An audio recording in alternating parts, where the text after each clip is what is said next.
Scott Pilgrim is the strangest piece of media I've ever encountered. Think about it, it's rare to see any franchise to get a treatment so magical as this one's had. As some absolutely beloved pieces of media just get stomped on and shed on and fucked on. Alright, maybe not that far, but they do get terrible adaptations. Berserk, arguably one of the best mangas ever made, and what did they do? A horrible, uninspired CG adaptation. Monster Hunter, a game that I have never played, turned into a movie that I haven't seen, but I heard it was pretty bad. Ghost in the Shell, a movie that I did see that it was just a boring adaptation. Tokyo Ghoul, pretty mid, not gonna lie, the manga's better. Promised Neverland, we don't actually talk about that. Cowboy Bebop, honestly I don't know how to verbally describe how bad this was, so just listen to this. Sounds to me like blackmail. You're damn right it is, because Jet, you are black and you are male.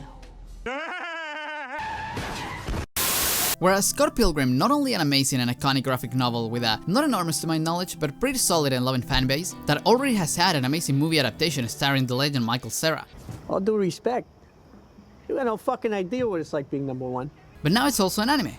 How does that happen? If you take each of these, they all stand on its own, but at the same time it's really surprising to get two separate adaptations 13 years apart and both of them being really fucking good, when other franchises can even manage to do one right. So, if you couldn't guess by the title, I love this show. But let me tell you a little secret. I actually don't like Scott Pilgrim. Well, to be real with you, I'm not a long-time or hardcore fan. I just watched the movie years ago and I really liked it. And it also permanently defined my taste for women.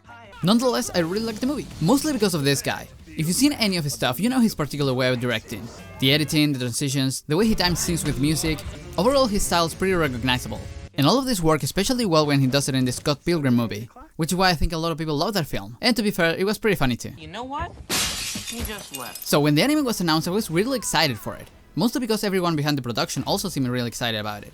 With Edgar Wright and Brian O'Malley involved in the project, Science Arrow, the studio behind Devilman Crybaby and Ping Pong the animating, and all the original cast from the movie returning to voice the characters, it seemed like a real passion project from the creators. And it was! This is the most fun, colorful and entertaining anime I have watched all year. Yes, really. Once in a while I love seeing cute things that make me go, aww, aww, oh, aww. Oh my god, I'm so alone. And this did it for me. The story is especially interesting. Since I haven't read the comic, I think I would have been fine with a 1x1 manga anime adaptation. And after watching episode 1, I was on board with that. But then they do something entirely different that takes you for a surprise, but keeps you hooked all the time. I watched this in 2 days, and that may not seem like a lot, but to compare, I watched episode 1 of rerun, and after 10 weeks, I still have to watch episode 2. And even though I love the anime aesthetic and overall tone of the show, I think the biggest misleading thing about it is calling it, well, anime. Since the only thing anime about it was that it was animated by a Japanese studio, I guess? But even saying that, the best thing the show does is to combine the best of both worlds. Japanese animation and Western shitposting storytelling. For example, the art style is so cute, it's like getting a gentle hug from a marshmallow. Actually, I don't know what the fuck I'm talking about. I just like the art style. And the bright, beautiful colors just make every scene just pop out from the screen. To compare with a non-anime example, one thing I never really liked about Rick and Morty was the art style. It just looks ugly. Not that there's anything bad with it, but my brain just likes to look at cute things. And on the other side, Invincible is really good, but you can tell the animation is kinda whack sometimes, at least in the first season. And that combined with the more functional art style, I'll say, takes it a few notches down for me. Meanwhile here, everything feels stunning and vibrant, with seamless and smooth animation, amazing directing, some pretty cool fight scenes, and color changes that are just so pleasing to watch. But if you're talking about anime, one imperative aspect that you can't dismiss is the voice acting. And one big thing about the show was how all the original cast from the movie was returning to give their voices. And yeah, you probably guessed it, they sound amazing. When you hear these characters speak, you can really feel the voice acting in their acting, not just celebrities speaking into a microphone. Nerdwriter explains it better than me, but if you don't, just know that being a voice actor is very different to being a normal fleshed actor. And they do an amazing job at it, likely because most of the cast has already done voice acting before. The voices are not even the same ones from the movie, and you can feel that difference in the anime. I would say the most normal sounding person in the show is probably Ramona, but nothing too distracting, while the most surprising one is Michael Cera. And I know that we all know that this chameleon of acting can fully immerse himself in any role he wants to, but I really don't recall him sounding like this. Or maybe it's due to the fact that the only thing I've seen him in is in this clip for the last 4 years. And as you can take the obsessive anime fan out of me, I also want to highlight the Japanese dub, that even though both are great, they stand out for different reasons. While the Japanese cast feels more fitting for an anime as a whole, with pro voice actors like Ai Faro, sorry if I'm butchering that, as Ramona, Hanazawa Kana as Envy, Satoru Gojo as Lucas Lee, and fucking Zenitsu as Scott, they give that professional and experienced sounding voice to the whole thing from mastering their crafts for who knows how many years. But this doesn't always translate well to the show, as the original comic was written in English and is intrinsically fused with Western culture. It just sounds more appropriate when you hear it in English. Besides, swear words are just funnier when you hear them from Aubrey Plaza than from anyone else. Okay, bye. I'll miss you. I'll miss you f***ing more! I definitely say give it a watch, but note that the experience is slightly different, as the English jokes and humor land far better. But not just the humor stuff. When I think about Scott Pilgrim, I usually just laugh, remember this scene, because haha, funny guy and funny stuff, you know, good times.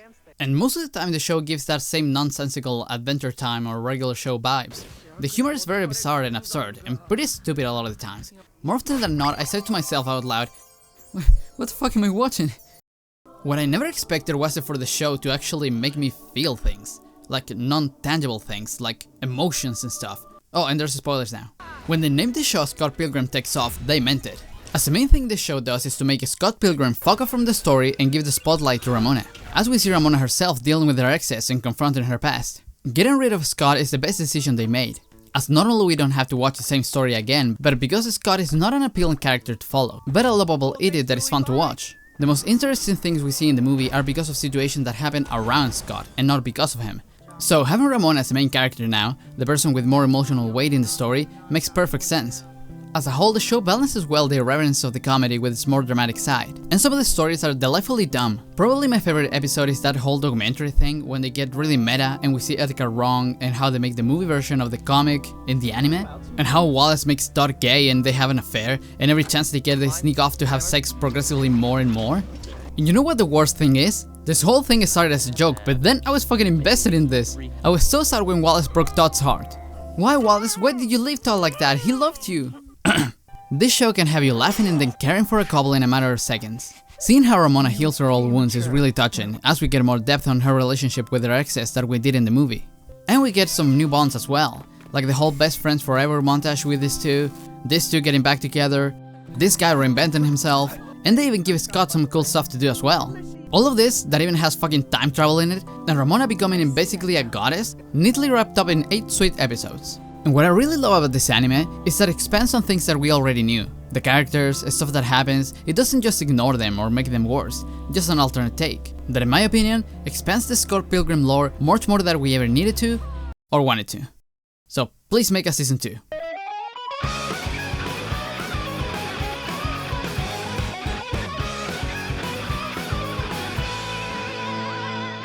So hi, I realized that I don't talk much after the video's end, I think. So if you're still watching, thank you so much for watching. I really hope you liked the show, and the video too. If you did like it, subscribe. I do stuff like this, and I'll promise I'll try to make more than 1 video a month. I'm really trying. But that's about it. I'll see you in the next one. Bye. What about you? Oh, I'm not...